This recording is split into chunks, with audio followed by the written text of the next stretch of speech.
Dedicated to Eastern and Southern Kentucky, this is WYNT Mountain News at 11.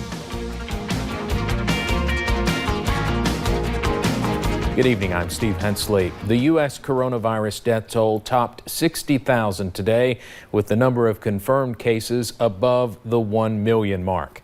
CBS's Michael George has more from New York, where the virus has taken more than 18,000 lives.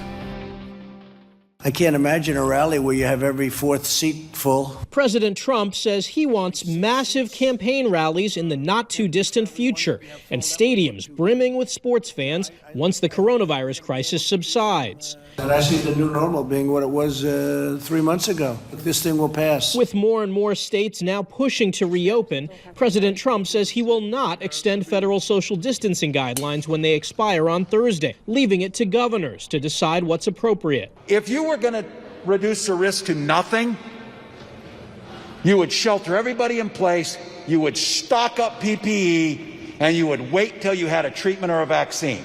That is not sustainable. Minnesota's governor plans to announce Thursday whether he will extend the state's stay-at-home order. And Florida enters its Phase 1 reopening Monday in all but 3 of the state's 67 counties: Miami-Dade, Broward, and Palm Beach. The unprecedented national shutdown has thrown the lives of millions of Americans into economic and social turmoil. In New York, which has seen the most deaths so far, Governor Cuomo says the situation has been improving, but not fast enough. The decline has been slow at best and still disgustingly high. My name is Sonia Ati.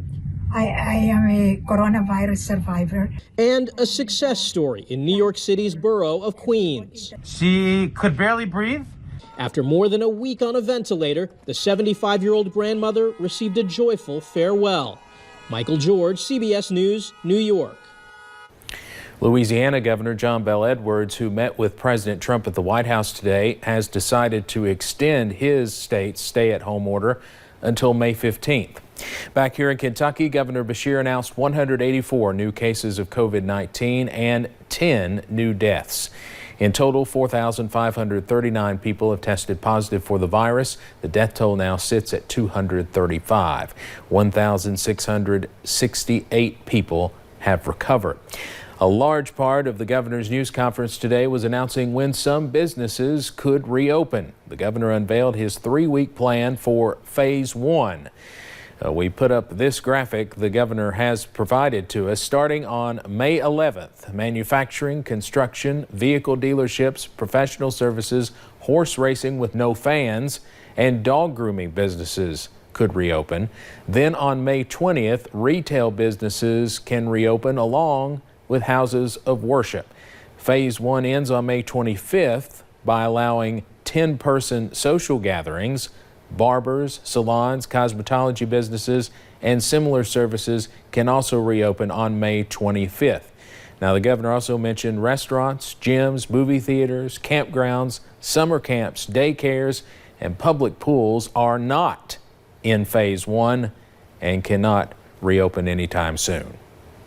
Tonight, we are following a very sad and developing story out of Bath County in northeastern Kentucky. At least one child is dead after a horse and buggy carrying 6 members of an Amish family overturned in floodwaters. Search and rescue crews from multiple departments are at the scene. It is near Adams Road, just north of Interstate 64. Troopers say the family was trying to cross a flooded road when it happened. And as they started into the water, they noticed that it was getting deeper than what they thought. As they tried to back the buggy up, the horse lost its footing, causing it to go into the water and overturning the buggy. Crews say this is still a search and rescue mission and not a recovery, though the muddy conditions are certainly not helping matters.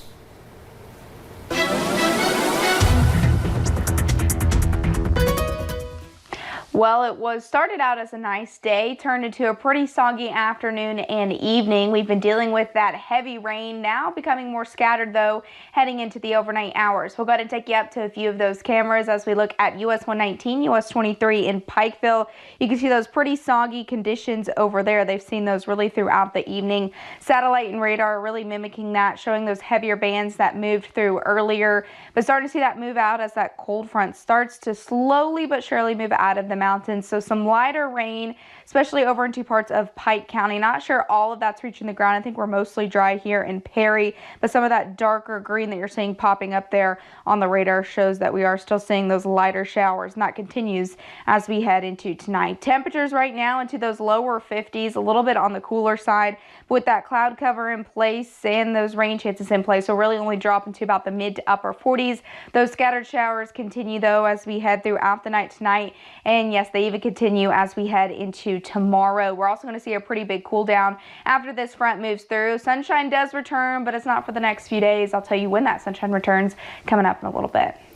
All right, thank you, Paige. COVID-19 testing is increasing across our region, and more positive cases are also being announced. Most new cases today are in Perry County, where there are now 14. Primary Care and Hazard has tested more than 400 people in the last 3 days.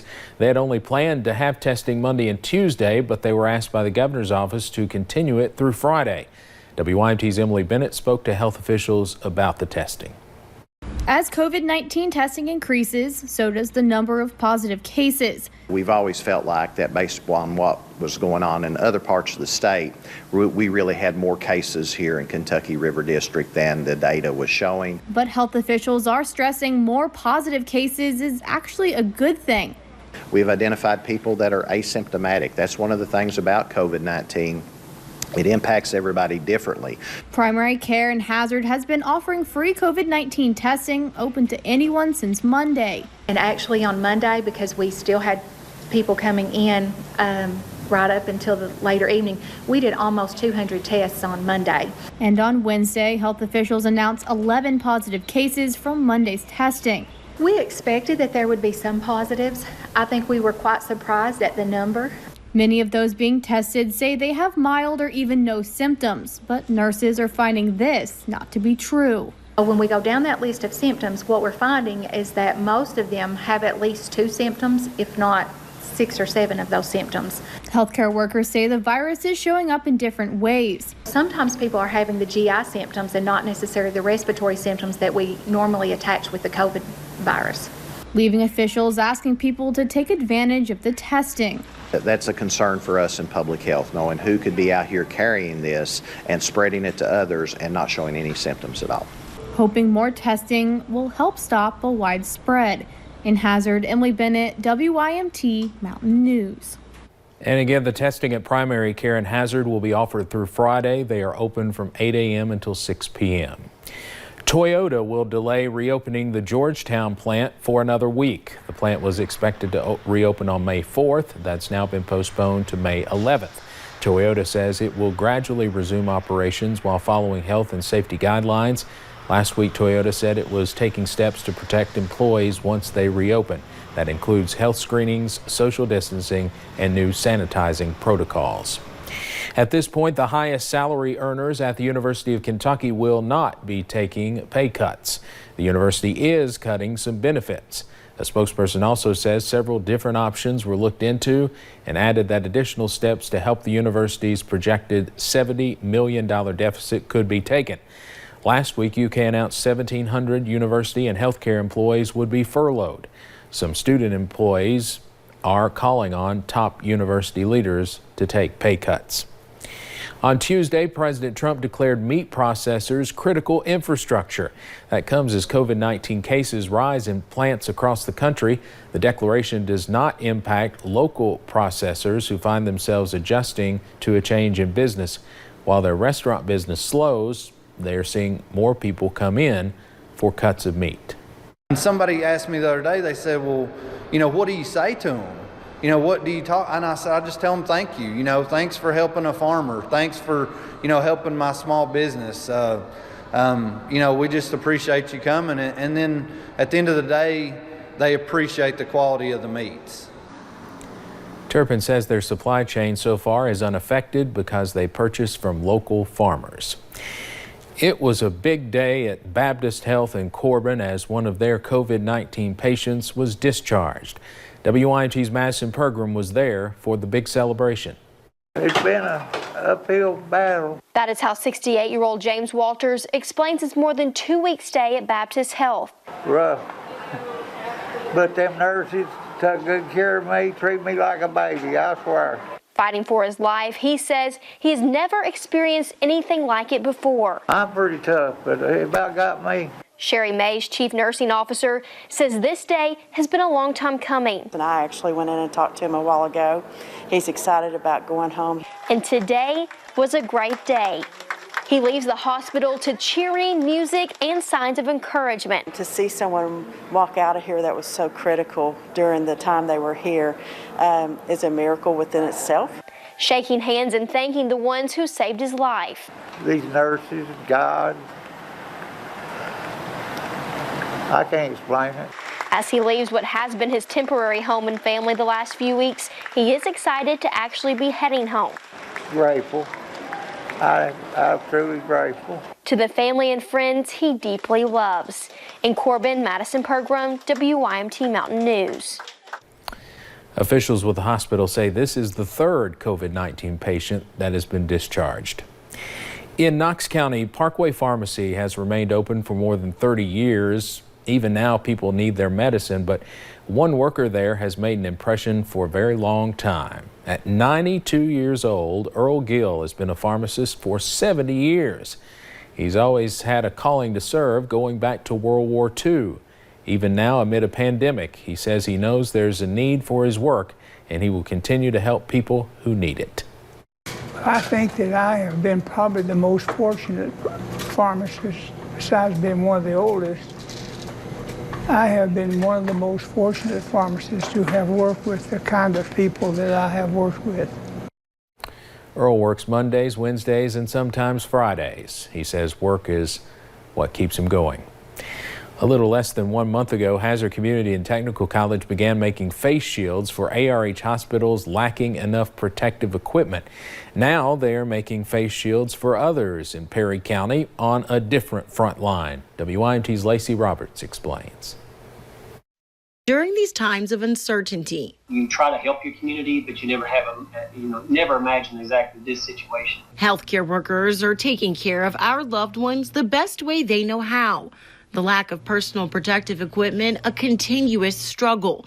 And that is where Hazard Community and Technical College steps in again. So it's a very simple design, but it's very effective to protect their healthcare workers. Computer-aided drafting and design program instructor Austin Rafferty uses a 3D printer from home, making face shields for those on the front lines in a different way. This facility was created for families to get to spend time with their patients during the transitions. Here at Bluegrass Care Navigators, staff aid those who may already be sick. It allows us to spend that one-on-one time with the patients that are here that don't have families, that we can be in the room and feel protected. They can feel protected. Giving them comfort at a time most uncomfortable. It's hands-free, it kind of stays put. It allows that barrier and that protection that allows you to still talk with the patients and be with them and provide care. Providing care with caution. In Hazard, Lacey Roberts, WYMT Mountain News.